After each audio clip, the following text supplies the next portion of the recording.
Hello ladies and gents, and welcome back to another video, as today I'll be pinning two films that are within the same franchise against each other with Blade Runner and Blade Runner 2049. Now, this was a very difficult decision to make because I like both of these movies at pretty much the same level, so it was a very hard decision to make.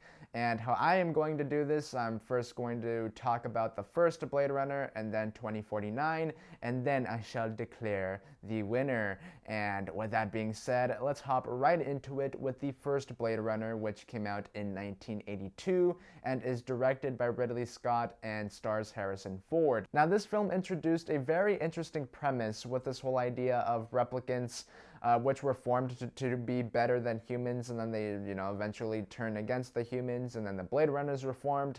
And I know there's more to that, but overall it's a pretty interesting premise.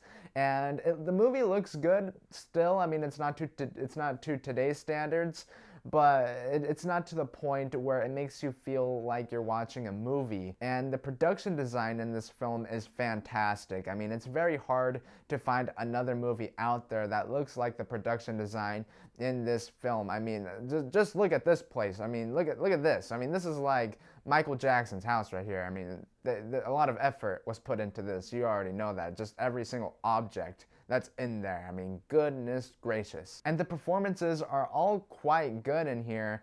Rutger Hauer, may he rest in peace, he brought a sense of playfulness to the character of Roy. And sometimes the best villains are the playful ones. Sometimes the scariest villains are the playful ones, or the ones that act playful, I should say. But overall, the original Blade Runner film is a solid, entertaining sci-fi film. And can we also give this stunt double some props? No pun intended, but can we give this stunt double some props? I mean, look at all that glass.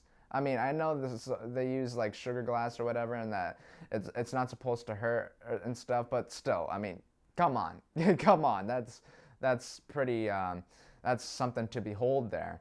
But now let's talk about Blade Runner 2049. Now, this movie did a really good job of building off the original story in Blade Runner. And what the story does with characters like Kay and Deckard, like the story, is really good. And having another Tyrell in the story with Wallace, I thought was the weakest part of the story, and even though I think Tyrell is a more enjoyable character than Wallace, I even thought he was the weakest part of the original Blade Runner film, and in a way, it's kind of like having a second Death Star.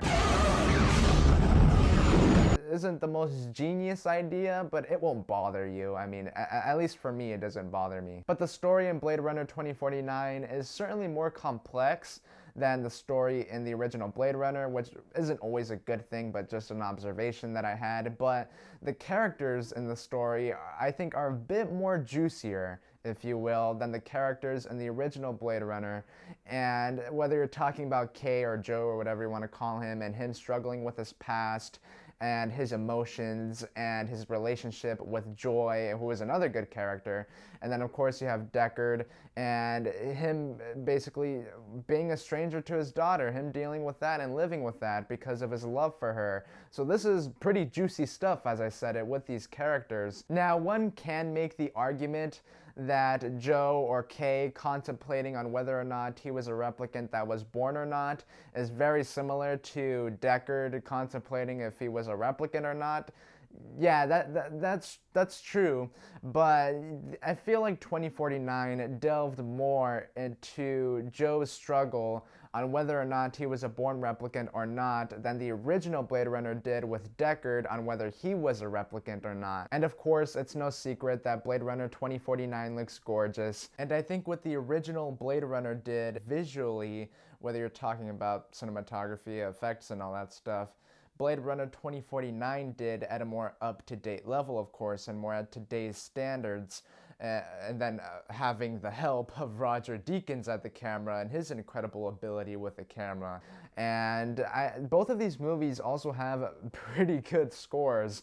They both have very similar feels to them. When you think of sci-fi music from a movie, the Blade Runner score would probably come to mind. They feel very sci-fi. And I think while the original Blade Runner may have the more original story, the better villain, and probably even a bit more entertaining, I do think Blade Runner 2049, however, obviously looks better. I think has a bit more juicier characters. And the movie's long, obviously. The movie's long. And it's hard to find a scene in there that you don't need, though. And I was pretty intrigued throughout that whole entire 2 hour and 40-something minute runtime.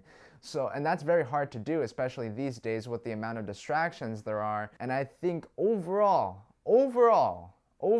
taking entertainment, how well it was made, which both of these movies were made well, I think Blade Runner 2049 is by the skin of its teeth, is going to take the cake. And I'm going to choose Blade Runner 2049 as the winner for today. So ladies and gentlemen, tell me down in the comment section below, which one do you prefer, Blade Runner or Blade Runner 2049? And with that being said, don't forget to like and subscribe because that is very important. You can also follow me at the One Man Crew, not at the Kid Critic, I changed it. At the One Man Crew on Instagram, or at AD the Movie Man on Letterboxd or Twitter. And as always in every single video, look out for the next video or review. And peace.